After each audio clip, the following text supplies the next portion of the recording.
Listen, following football costs enough money already, so don't let your mobile bill mug you off.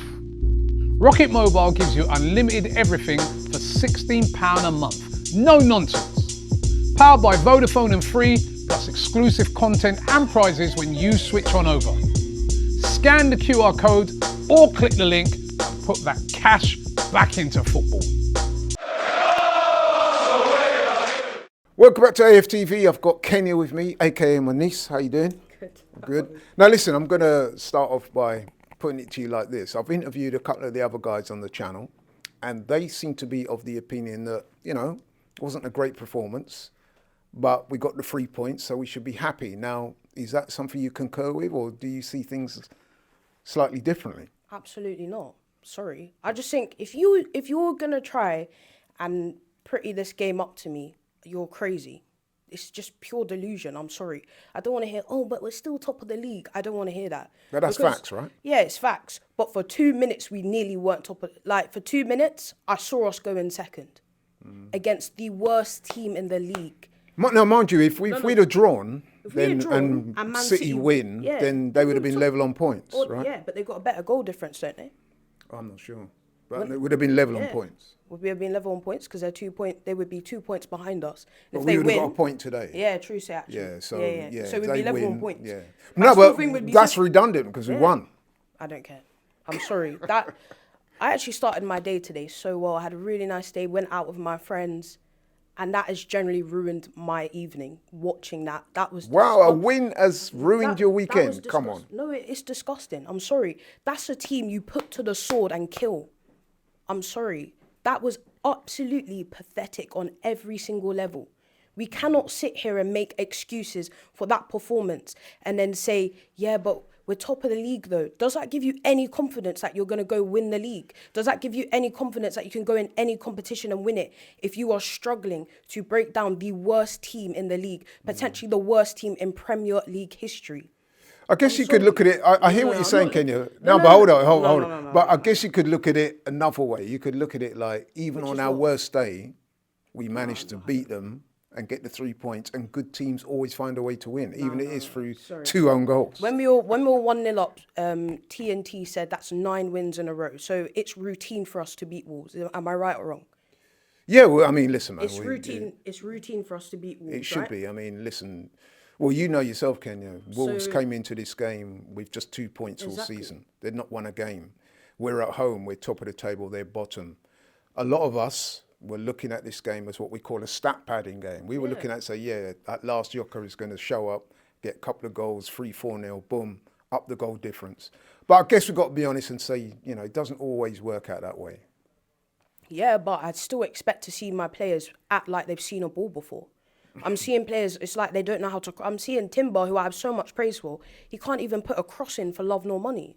I'm looking at Miles like, yo, you still can't cross. I'm still worried about these things. I'm looking at this game like, why are you not winning your duels? We're talking about Rob Edwards in his last game said, this is the manager of Wolves, said watching my team was like watching kids. And we went to the death against this team. I do not care what anyone says. If you are trying to spin this to me in a positive light, I cannot accept that. That is, a manager comes out and says his team plays like children. And we, top of the league, are saying we want to go and win this league, right? And we competed with Wolves for 96 minutes. That is disgusting on every single level. I'm sorry. In that first 20 minutes alone, we could have been 3-0 up. And I'm watching this like... This is not... I didn't see any seriousness. Once again, I feel like I saw a team where it was Saka, Declan Rice and Believe. Where was everybody else? You know what? Okay, so why do you think that was? Because, at the end of the day, we're just coming off a good win against Bruges away from home, against a better team than Wolves, all due respect. Beat them 3-0. Everyone's expecting we're going to, put it on Wolves, you know what I mean? Why do you think that was? Now, I've got a theory. I'd be interested to hear what you think about this.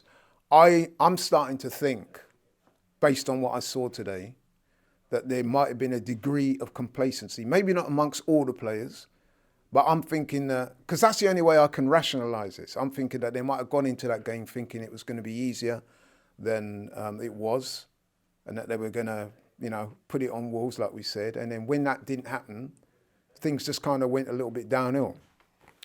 To be honest, I don't care what it was. It's just not right. And I just think, you know, like, you're going into this game, you should be looking at this. If I'm Victor Gyökeres, if I'm Martinelli, I'm looking at this like, right, this is a team, they're getting battered every single week in every single metric. I've only seen them compete really in 2 games, which is against Spurs where they got a draw, and against Aston Villa, which they eventually still lost. So if I'm those players, I'm like, yo, this is a game where we can really get back into our flow. We can, you know, restart something good where we've had a lot of players out, but they're slowly coming back. I don't care.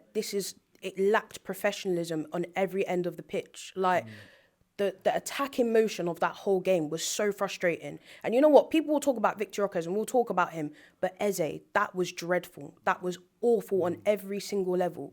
But did it get any better when the subs came on? Martinelli, that was disgusting. It was poor on every single metric. Like, I'm looking at Odegaard, comes on, doesn't really make any difference. Like, and I'm looking at you like, you guys are senior players. If I'm Ethan Rannery, I'm thinking, how dare these players play ahead of me? And that's what they're putting on, and I can't get a chance. It's not right. And I'm just like, I can't understand people saying, oh, but it's just 3 points. That's not the point. Like, if you're telling me you're going to struggle against the worst team in the league, just about beat them. In fact, it wasn't even us that scored. It was them that scored. Both times. They scored all 3 goals. They scored all 3 goals. I generally was in shock. Like, when I saw those goals go in, I couldn't even move. I was just stunned into silence of how I feel like you could feel my annoyance and anger right now. Yeah, it's certainly coming through. I very rarely I get angry, but that genuinely had me so angry watching that. I get the feeling that had you been at the stadium, you might have been one of those that was apparently booing at half time. Look, I don't boo, but I wouldn't say it was really boos, but it was moans. And that's close to booing. And you know what? It was deserved, because how dare you make fans pay that money and put up that performance? Especially, as I said, as I've repeated multiple times, against such a poor team.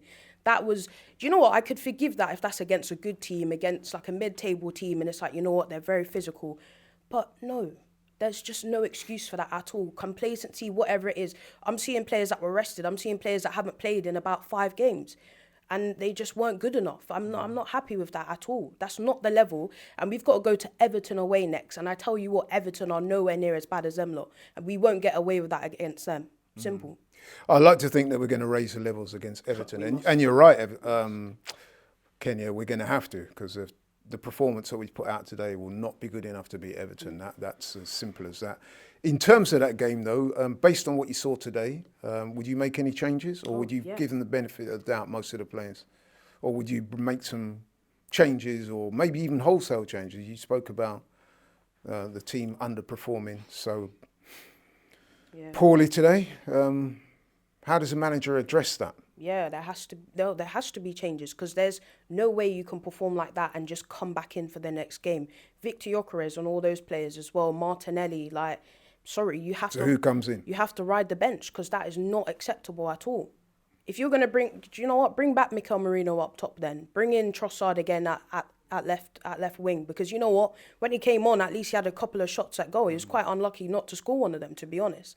What would you do in midfield? Because there's an argument to suggest that some of the players are not quite at it. Zubimendi, for me, I wouldn't say he was poor today, but he was one of a number that underperformed. And there's been a few games now where he's not, been at his best that he was earlier in the season.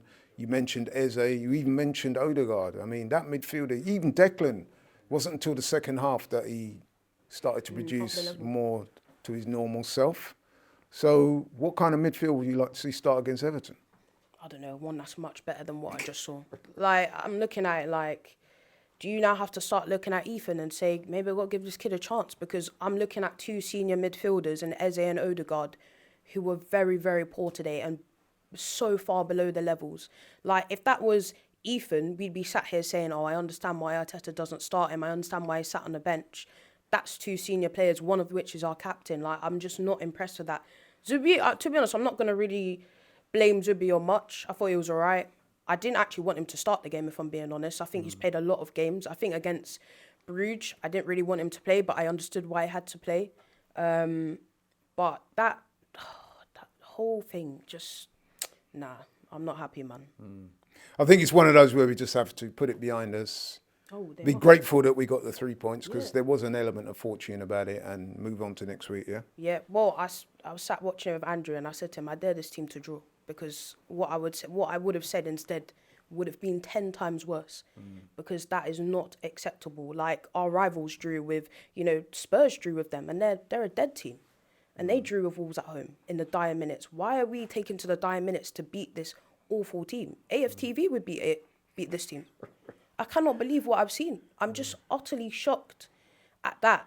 And I'm sorry, look, the only players that I can't cuss, again, is just Bukayo Saka.